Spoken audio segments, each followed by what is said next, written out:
like elbow injuries. So when I start my arm session, I always start with triceps. Normally start with this exercise, roll pull down, and I go really light, start really light. I think I started with like 3 plates, just light. I get the reps in, you know, like 20 reps, just basically to get the blood in and to get warm, because the elbow issues are alleviated with warm-up sessions. So I do quite a few before I start doing my work in heavy sets. Some of you guys are gonna wonder, like, why the hell is he wrapping his arms to do tricep pull down? Basically, it feels better, you know. When I go super heavy, it feels better, and that's not because that's not just generally. It's because of the injury. The pain in the elbows, it alleviates it, and it just means I can go heavier without pain. So I do it, you know. And this is quite heavy.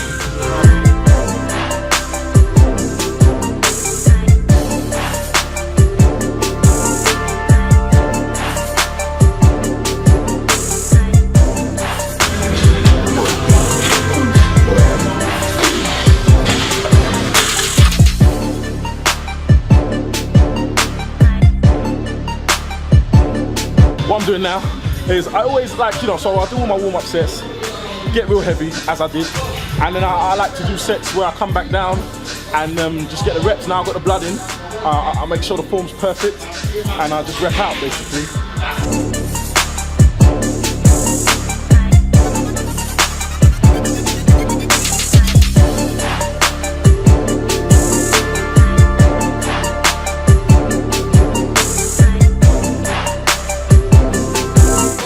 Basically, barbell bicep curls, I think, should be a part of every arms routine.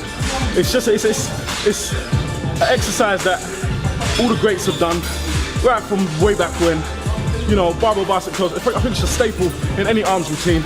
Great for building fitness and strength in your arms. I've gradually managed to get the weight up and up and up. What I'm about to try now is a PB. To be fair, I did it a week ago, and the cameraman didn't press record. Now, if you believe that or not, don't really matter. It happened, you know. So I'm gonna go for it again today, and hopefully it should go up. I don't see any reason why it shouldn't. You know, I'm hoping for, like, on the day I was hoping for 1 rep, and I got like 2 or 3. So let's see today. Hopefully, even if it just goes up for 1, I'm happy, because it's progress, you know. So yeah. Every little bit of weight makes a difference. You wouldn't believe the difference between adding this to this really makes. There you go.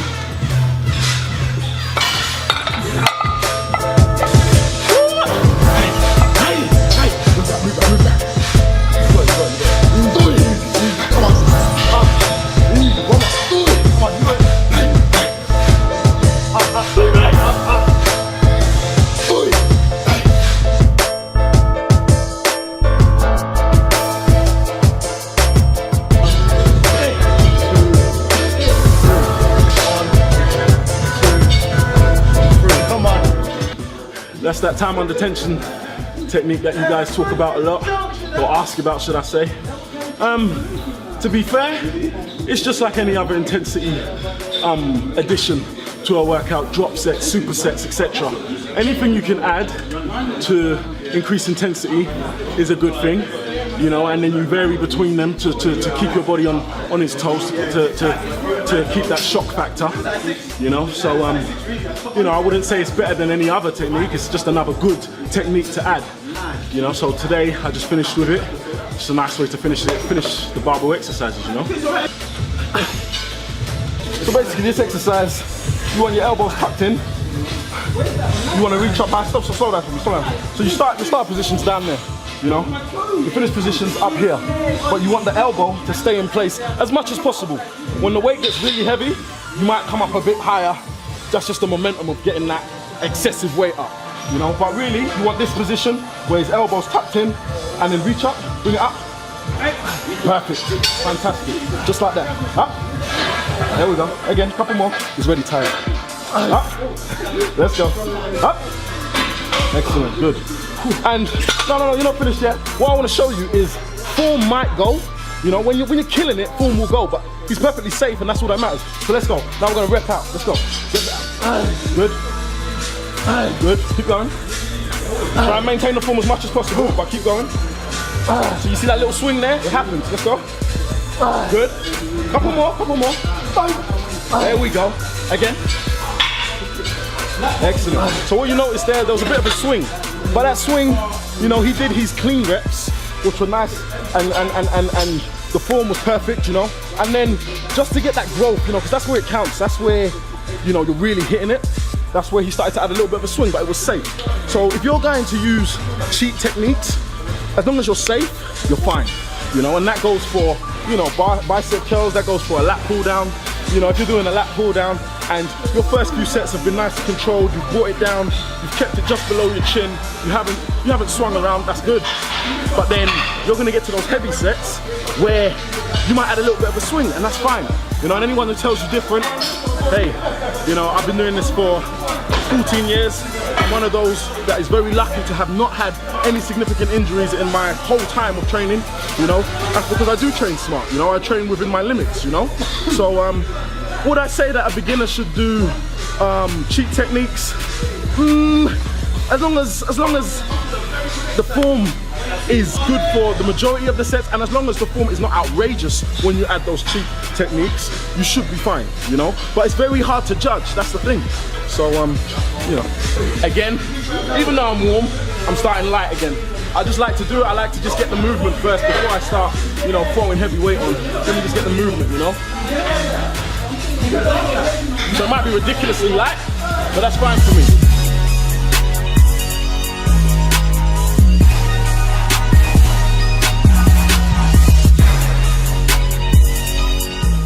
I don't think it makes a difference whether you train arms with just a whole bicep session or a whole tricep session. Personally, I like to do them back to back, and there is a specific reason for that. The reason I do it like that is after killing my triceps, I want to give them a rest before the next exercise. Reason being, I want to get the most out of them on the next exercise, you know? I don't want to have done, for example, rope pull downs, gone all the way super heavy, and then I go to another tricep exercise and I can't go super heavy because I'm already tired, you know? That's my logic on it, you know? So that's why I like to alternate between them. I'll do a heavy tricep, let it rest, kill the bicep, let it rest, kill the tricep. That's my method, that's why I do it, back to back, back to back, back to back.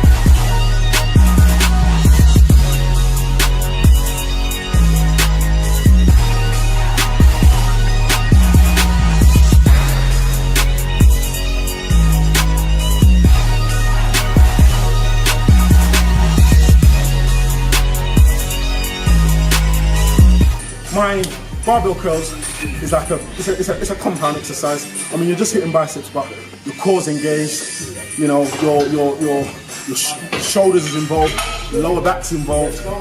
So that is the compound arm exercise that I do. Now I want to do a concentrated arms exercise where I keep everything nice and rigid, and it's just the bicep. So what I'm going to do is I'm going to do some cable bicep curls, and with this I'm aiming, you know, to keep form pretty much perfect on this, you know. So that means I want my elbow locked in, full contraction at the top, and pretty much slower tempo than most other exercises that I'll do for arms.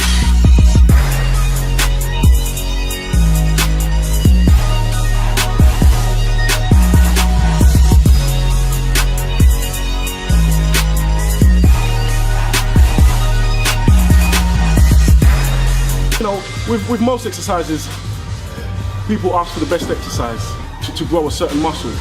Now, there's your basics. I've said this so many times. There's your basics. There's your compound movements, which should be a staple in any training routine for most body parts. You know, you've got your squats, you've got your deadlifts, you know, you've got your bench press. There's staple exercises that should be a part of your routine for each of those muscle groups. Now, in regards to, you know, questions like how do I get thicker arms? How do I... Look, the best thing to do is to hit different exercises, different angles, and to mix and match. That's what I do, I mix and match, you know. I don't have a specific exercise that I say is the best for growing arms. If I said that to you, I'll be lying. Anyone that does say that to you is lying. There's no, oh, this is the best exercise that gets your arms crazy thick, you have to do this.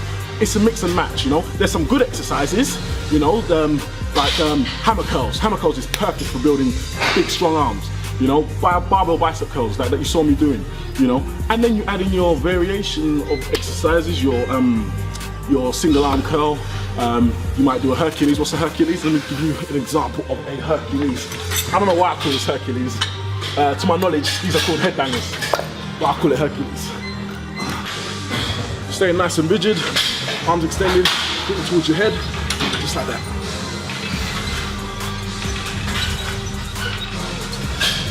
You know, just another exercise. There's plenty. You can also do that exercise, single arm, hand behind your back, bring it towards your head, like so. Stretched out. Plenty of exercises. But I say to mix and match. You know, there isn't, you know, a special exercise to get big arms. Use all of them, as many as you can.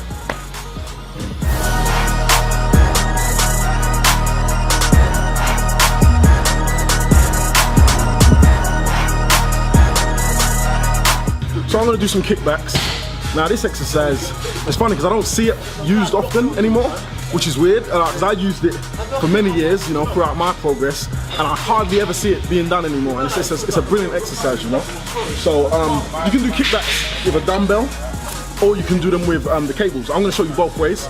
So this is with a dumbbell.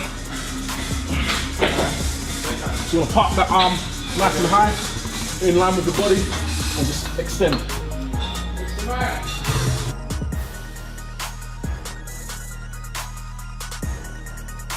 I did that and I showed you how to do it unilaterally, so that's single arm. You can actually do it, when it's lighter you can do it with both arms, and it's kind of like you're skiing when you're going like that, you know, so I'm going to show you that way. Again, I'm going to go light, 2-5, 2-5 6, so I'm going to show you.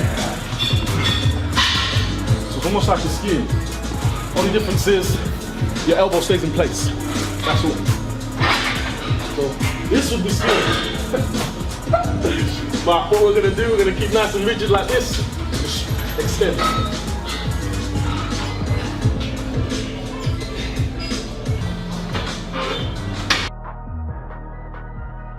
It might look light, but you feel it, trust me. If you're keeping that form good, if you're keeping your form nice and rigid, you'll feel it. I'm gonna show you what's wrong with what he's doing. Stop for me, Kev. Bring it in. Let's go. There we go. There we go. What was wrong with the form? He was up too high. You know, he was up here. You know, and the arm wasn't tucked in. Your aim is to be parallel with the floor if you can. You know, so nice and flat, like that. So just basically just push them down a little bit, arm raised a little bit, and that was it. So what I've done, I've showed you unilateral kickbacks, you know, and I've showed you how to do it with both hands, both arms. I'm gonna show you how to do it with cables now. So you can either hold the handle like that. I don't like that. Doesn't feel comfortable for me. What I prefer is to grab the ball. I'm gonna get rid of this. So I grab the ball, fits perfectly in the palm of my hand. Again, same position, arm tucked in nice by my side, parallel, and extend.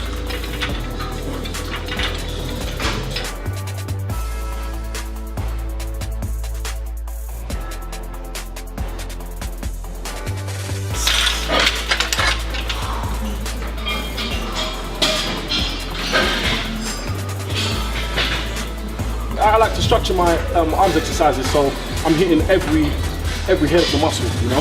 So for example, when we're doing our tricep exercises, when I'm doing reverse pull downs, I'm aiming for the long head. So as you see me come down like that, that's this big chunky part of the tricep, the biggest part that extends all the way up near your deltoids. So, you know, knowing your anatomy is like, in regards to building a good physique, it's crucial.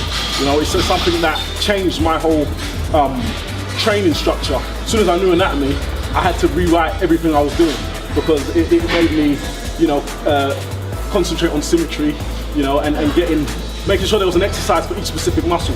It goes down as basic as just getting the right angles. For example, I'll give you, if you're doing shoulders, for example, you're going to do your compound press, whether that's military press, whether that's you know, a dumbbell shoulder press, there's your compound complete. Now you're going to want to hit the deltoid from all the angles. You're going to do your front raises, you're going to do lat raises, you might do face pulls. You know, you need to get every angle, 3D. You know, same with like with your back. For that width, you're going to do like pull downs as wide as you can. For the thickness, you're going to do single arm rolls, you're going to do seated rolls, you know. But it's a combination of all the exercises added together, you know. The pattern for me always start with the compound. That's the biggest, the most taxing exercise will be that compound lift. And I would say that you want to use most of your energy that you start off with on that compound lift before doing all the isolation movements. You know, and that's why you saw us do the barbell bicep curl at the beginning of the workout. I'm not going to do that last. I want all my strength to hit as much weight as I can. And you know, today hit that PB, and then all the other exercises are concentrated exercises. You know, I'm not trying to get a PB on concentration curls. You know, it's the big exercises like the big barbell bicep curls. You know, that I want to, you know, increase that strength. I've never had a forearms routine. I would say that my forearms are quite in proportion with the rest of my arm. You know, I've never bothered to train them on their own. I feel that yeah, they get hit with your regular exercises. All your bicep curls, movements, you know, they get hit as a secondary muscle. So unless you have significantly small forearms, which I've never really seen people have, well, obviously you might have some people, but it's just, I just don't see the point in isolating, you know. But it's each to their own. If you specifically want big forearms, you do whatever you gotta do to get those big forearms. It's all to do with personal preference. Me personally, no, I'm not gonna spend, like, there's so many other things I would rather train and improve than getting bigger forearms. So for me, I've never had a forearms routine. But there's loads of exercises you can do for them. I will show you a quick exercise. Simple exercise, simple movement, just like that. But who really wants to do that? Like, how enjoyable does that look? Yeah. So I'm gonna spend a few minutes doing it. It's boring, you know. There's no chance I'm spending my gym time doing that. You know, my forearms will get hit with other exercises. So, say for example, the back was lagging, yeah, and you feel it's because, say for example, when you're younger, you used to do a lot of biceps. Yeah. So when you do back, you tend to use your biceps more. Yeah. Would you then not train bicep and try to concentrate on the back? That's a hard question. That's a hard question, man. Reason being is because if like arms, or say for example biceps is your strong point, you're not going to want to stop training them, you know. But it's funny because yeah, you're 100% right. That could be the reason why your back isn't growing as well as you'd like, because your biceps are taking over that movement. But then you probably want to look for exercises where you're using less bicep, and there's plenty. Top of my head I could think of one, but there are plenty of exercises where it's less bicep and more back, you know. And then there's exercises, like for example, if you're doing a pull down with that kind of grip, that's a lot of bicep. So you're gonna want to avoid the exercises where you know bicep is involved and concentrate more on the exercises that really attack back, you know. But yeah, it's very hard for someone to not train their best body part. Yeah, you know, like that. So is that what you? Yeah. Is that what you? my issue wasn't even an issue, but I think I've got the same thing as you, to be fair. Like, I think back in the day, arms all day long.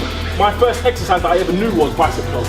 You know, it was just in the middle, bicep curls as a teenager. Bicep curls and tricep extensions. I used to literally do supersets where I'll do the bicep curls and then switch it over my head, I'll do extensions. I didn't even know what back was, man.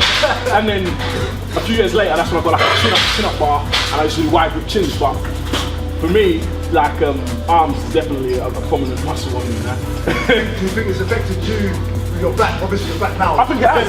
I think it has. Amazing, but do you think if you done it the other way around, if you done the back first, your arms would obviously be smaller in proportion to your back? For sure, I think it would, but then at the same time, would I change anything? Absolutely not. Like, I'm completely happy with the way that my physique looks. And it's funny because when I see comments about my physique, it's like, oh, it looks weird, like his arms are so long, his back, like his waist is narrow, and all the things that they find weird about my physique are things I like. It's what unique. makes you stand Yeah, out. it's unique, you know. I'm not If you had long arms, say again. if you had long, because you've got long arms, Yeah. surely if they weren't big, they would look even weirder. Yes. They look like spaghetti. They look like spaghetti, man. If they weren't big, you know. So I've got no complaints, you know. Everything happens for a reason, and yeah, man. You learn anyway. You learn, but I'm very happy with, you know, the way that my physique has panned out. I do obviously take into consideration that things like what you mentioned, and I might tweak things a bit, but nah. I'm never gonna stop training arms, man. I'm gonna kill arms, and I want big arms. Why not? You know? Why don't I know?